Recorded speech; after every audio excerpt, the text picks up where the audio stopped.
from the Women's, Infants, and Children's Program to the food stamps, what was known as the food stamps program. And all of these programs are being cut. Farmers are being hurt tremendously right now. They rely on receiving subsidies, and then they send those grains to other countries through USAID. The impact of this is far-reaching, and taking down information about the bird flu from the CDC website and other things that have happened, not making scientific information available, is going to have a detrimental effect in the long run. They're stopping human studies right in the middle of the trials, and people are not able to get the results and the benefits of that research. So when you have an opportunity to speak out, please know that people in government, many of them are career employees, they gave up everything. People don't go into government because it's a high-paying job. They go into it because the work matters. Thank you. Thank you for that. As we all start to reach our tolerance level for the cold, don't feel bad about taking a walk down West Street or down Main Street, frequenting one of the local businesses there, and continue the conversation. Show people it's okay to be scared, it's okay to be mad, and it's okay to talk about this because everybody else is scared and mad. They just weren't ready to show up today. Maybe next week. I'm Gerald Campbell. I heard some things today that I wanted to say differently. Some people talked about changing in 2026. There's three people that are congressmen that are going to be up. Stefanik, when she resigns to be ambassador. There's a guy named Glenn Blake, a dairy farmer in, I think it's District 3, or however they call it in New York. So there's three that we can do before 2026, and that would show the Congress something and maybe give them a little bit of backbone. The other thing, I read some, but not all of Project 2025. And if we talk, I've heard very little talk about the ag. I heard it today the first time. The rural areas voted for Trump primarily. I grew up on a farm in Texas. Project 2025 specifically called to reduce their subsidies. It talked to reduce crop insurance. It didn't talk about taking about USAID.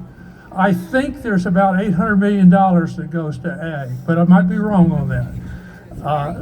There's a website created by Paul Allen called usafacts.org. He takes government data and presents it. Right now you can sign up. Every Friday he sends a decoding of Doge, or however in the hell you say it. But his first one, if you can click on it and go down, I couldn't come up with all that, but as we talk about eliminating people, or not eliminating people, voting them out of office, for me, an acid test was January 6th. My local council person, I said, I had three questions for you. And I said, was January 6th an insurrection? And she said, well, there's got to be a lot of looking and taking. And I said, I don't need to ask you the other two. Andy Harris has supported everything, including that. I've called his office many times. They will not take an appointment. His office are only on for appointment. So we need to get rid of him.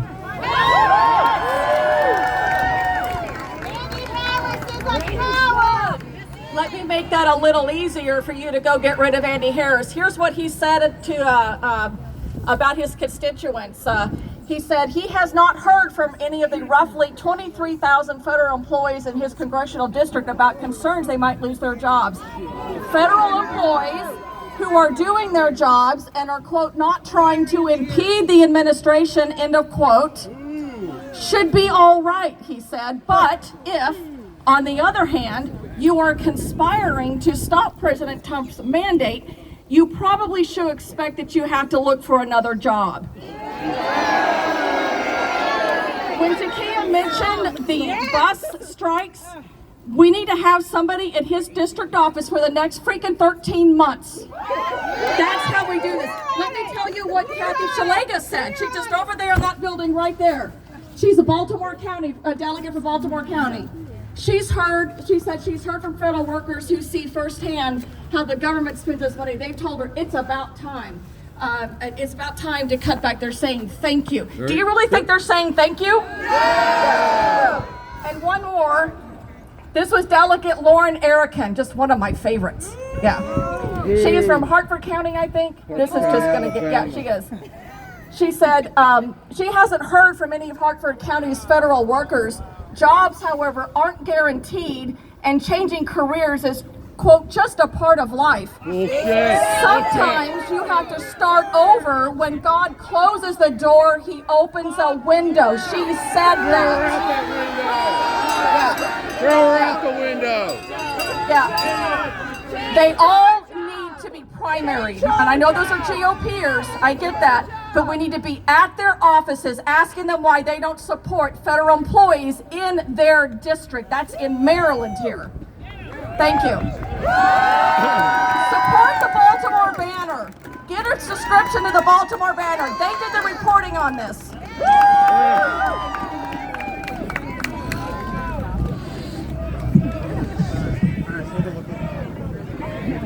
Good afternoon, everyone. My name is Tim Stevens. I'd like to give another a round of applause for the woman that just stepped up here. That was some excellent information. So I'm going to try to give you maybe a different perspective on DEI. I'm just going to use the words, and please forgive me if I seem like I'm not giving as much attention to the real DEI. Absolutely, it needs to be recognized. We need to put emphasis into that. But before me, think about it. All the people just about that were up here were women, okay? I'm a middle-aged white guy. I would like to see more middle-aged white guys stand up, stand beside all the other folks that are out here that are fighting. We've had it so easy. I gotta tell you, I can sympathize, but I can't truly understand and experience the issues that so many of these folks have gone through because of the pain, the suffering, all the things, and on the flip side, how easy it's been for me in life. I'm asking my fellow middle-aged white Americans to try to have some empathy, to try to understand, and try to reach out. So let me give you another idea about DEI, okay? So somebody up here earlier talked about trying to embrace and get our I'll say, red state counterparts engaged. Try to find ways that we can bridge that gap. So DEI might be a way to think about it. They may not like the DEI that you and I are here for, but what about, I'll say, democracy, right? We look at all the things that are happening with the rule of law being just absolutely violated. We look at the economy. The economy's not getting any better. It's getting worse, and if you think the tariffs and all those other things are going to help, they're just going to make matters worse. Third, information. The information that is being either stolen and lost and wiped out, or that is being grabbed by people who don't have any right or any need to have that, and put us in jeopardy. No agency, exactly. Again, I'm trying to get at the key words these days are DEI, so let's look at it that way. The other is the actions that we can take. Demonstrate, right? Demonstrate as you're doing here today. Demonstrate, as this woman just said, the hypocrisy and the things that our counterparts are making claims about, but are truly false. They're lies. Educate. Again, educate yourselves, educate your counterparts, but do that in a civil manner, right? Try to find ways to bridge the gap, to find ways where you have common ground. And last, instigate. Instigate change through all these types of things and make your voice heard. Agitate. Thank you. Get arrested. We have just a few minutes left. I will remind the speakers to try to keep their remarks to 60 seconds. Thank you.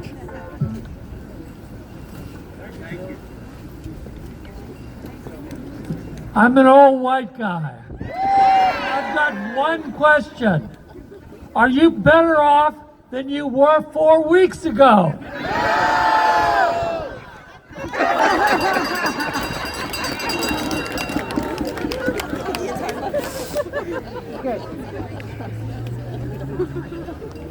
All right. right, no problem.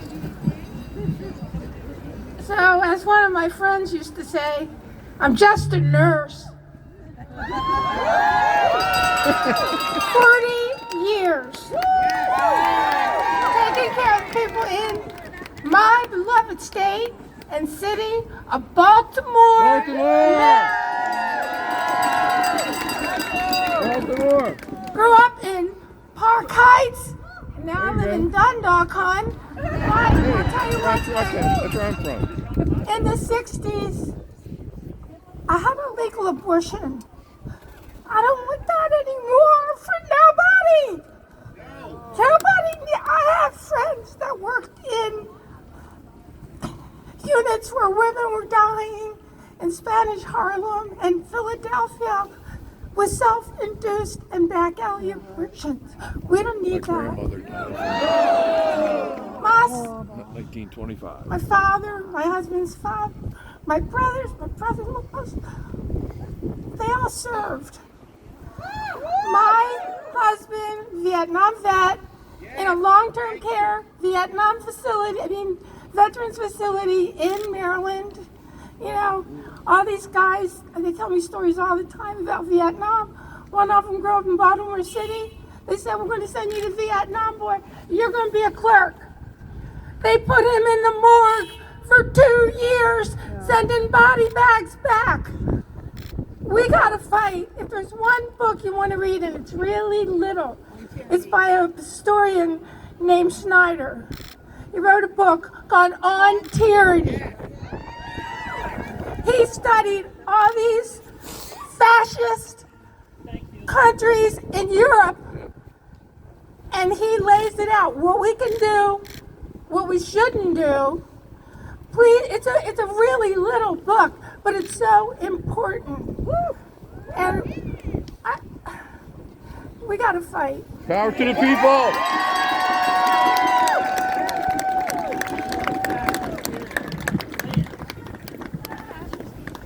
Hello.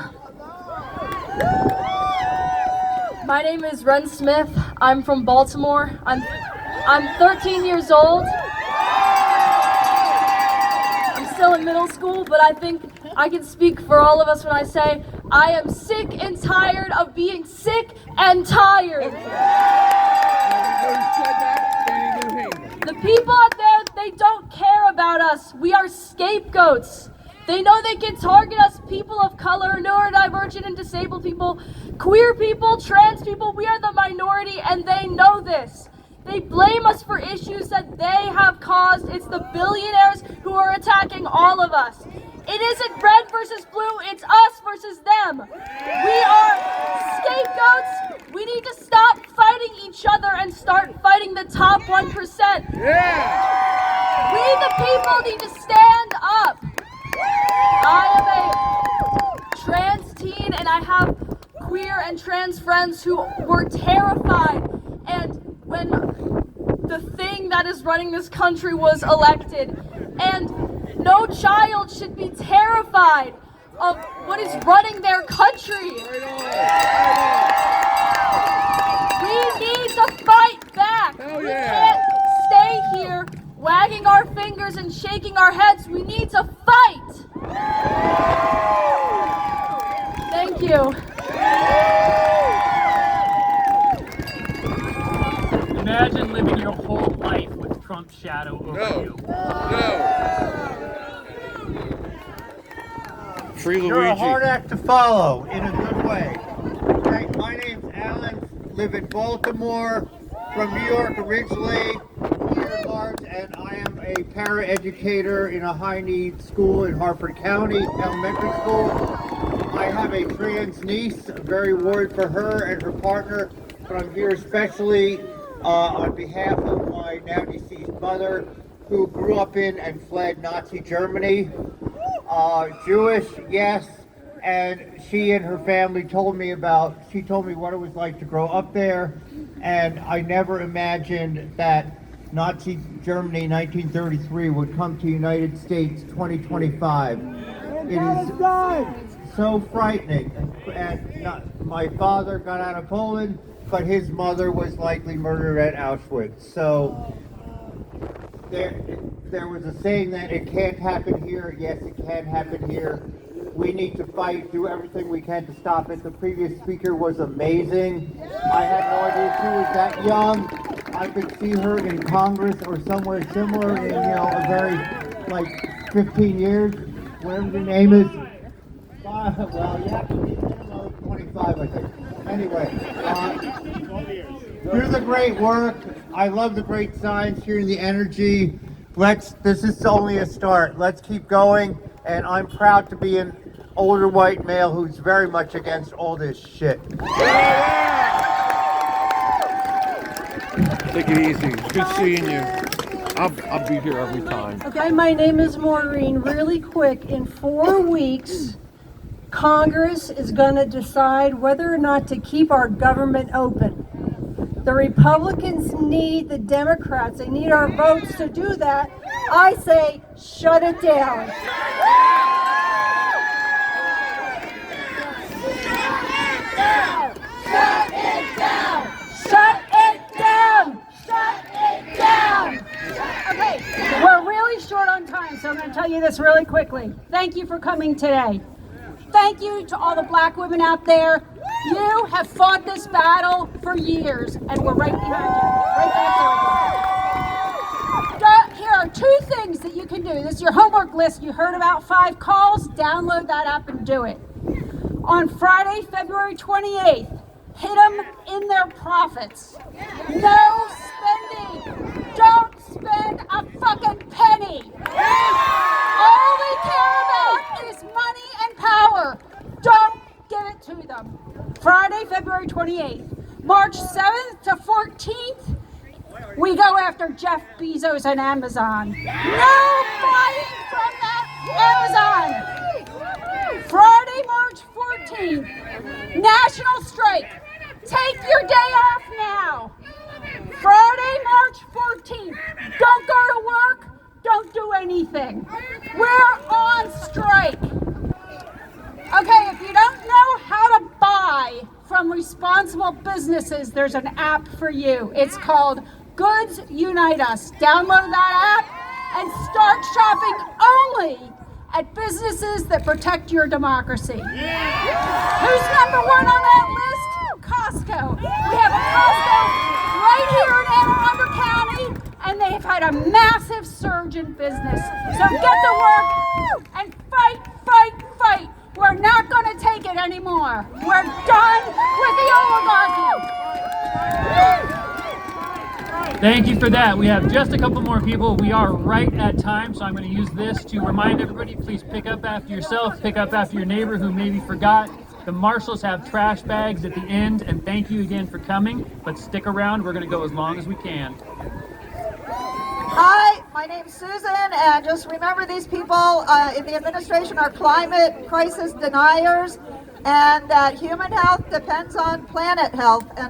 So please, when you're looking at all of these bills to support, also look for the ones that are going to support saving our forests, we need them, and saving the trees and saving our planet. So, may sound trite, but please take care of the planet. Thank you.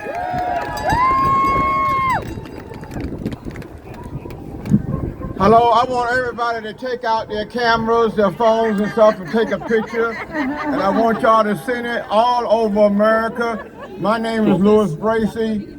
I want y'all to know I want to thank each and every one of you for coming. You are sacrificing yourself. You're sacrificing your time. I'd like to say something, that one thing that all of you can do is demand that these people who are sitting in these offices demand that Donald Trump records are released from the National Archives showing that he is a Putin puppet. Those records exist. Everyone here knows they exist. Your congressmen and your senators, especially Van Hollen, know exactly what Trump did. They know exactly what he did in Russia before he became president the first time. These are documents that's out there that American people need to know. And I'm going to tell you why I know. I worked at the National Security Agency for 28 years. 28 years. There's a people here in this audience that can't tell you that. Now I'm retired, I can say it. Well, there's people in this audience now that work at the National Security Agency that'll tell you that what I'm saying is the truth. You can't release certain things for obvious reasons. National security is very important. But the facts are, they exist. So please demand that your senators and congressmen release those records to prove that Donald Trump is not only he's a communist, but he's also a traitor. And thank you very much for allowing me to speak. But take this picture.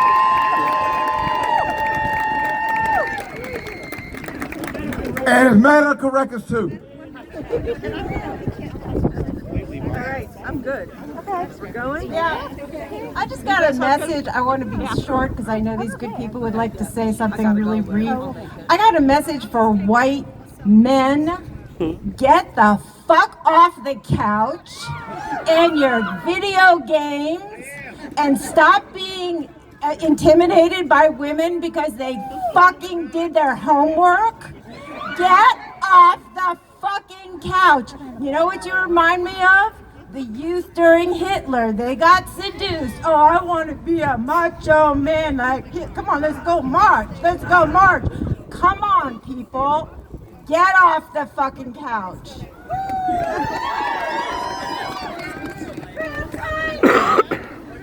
Hi, y'all. I'm a veteran. And there's a lot of us out here.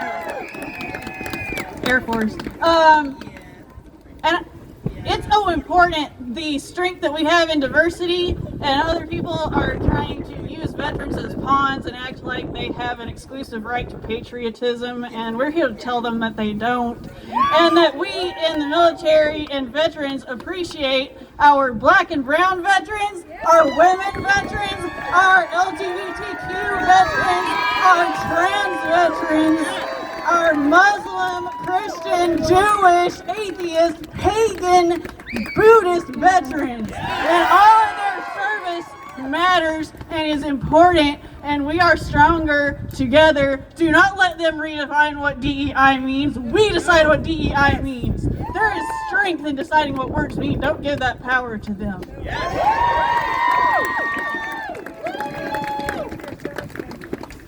Hello.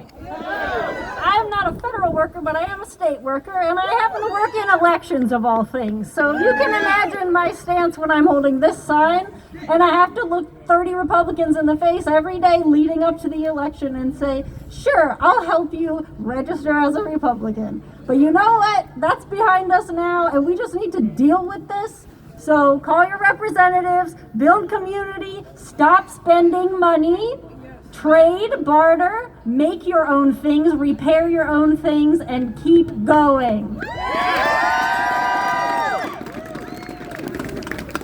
My name is Patrick. I am an Annapolis resident. I am a young father. I have one daughter and another one on the way.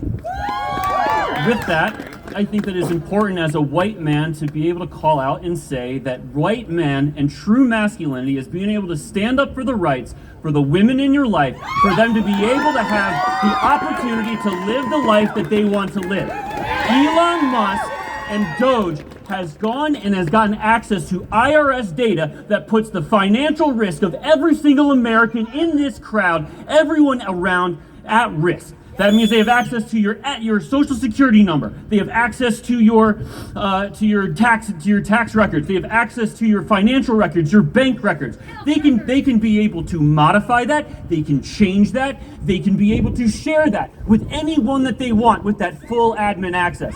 I am an unapologetic tech bro. I work from home, and I see the privilege that I have in my position. And it is important for men like me to get up here and speak out for what they see that is injustice in this community, and speak up for all Americans who don't have that same ability. My name is Suzanne Dayton. Back before I could vote, my father was an attorney for the government. He worked for AID. Yes. So he asked me, do you want to campaign for McGovern? So he dropped me off at the national headquarters in Washington, D.C. And this is long before cell phones and fax machines and email. I was a runner. I was probably the first person. I was sent to the Watergate, to the DNC, and I saw the lines. the tape lines. I had to run back to the McGovern office and say, we cannot get in, the Watergate's been bugged, or not bugged, has been burglarized. I'm probably the first person. I got active in politics because of my parents. I was named after Susan B. Anthony. And the latest thing I'm hearing about Project 2025 is they're going to try and take the right to vote from 35% of women. I'm like, Susan B. Anthony went to jail, and I'll go to jail. But I want to bring up something that has terrified me. The scariest book I ever read was written in 1956 by J. Edgar Hoover, former head of the FBI. If you haven't read it, read it. It's called Masters of Deceit. And the line that scared the bejeebies out of me and should scare us all right now is that Russia will not stop until a hammer and sickle flag hangs above the White House. And that's what has happened. And how are we going to fight this? And I'm sorry for leaving you on a downer, but I am scared. Yeah, let's fight together. Hi, my name is Alan. I'm from Hagerstown, Maryland. I came all the way out here from Washington County, a red county. I am queer. I'm non-binary. I'm a lesbian. I teach kids at church. I go to church. I go to Zion Reformed United Church of Christ.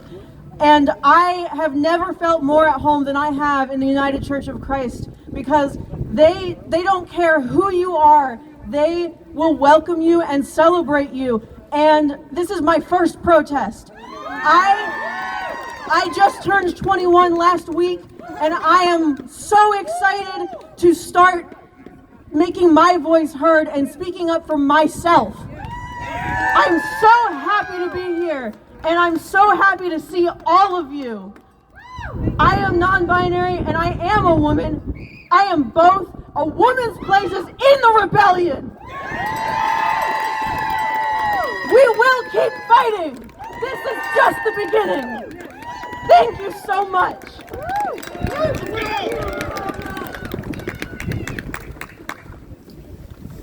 All right, there's just a few of us left. We've got one last speaker. Thank you very much. Well, I really can't believe that I'm standing up here in front of a bunch of people, but I wanted to remind everybody here.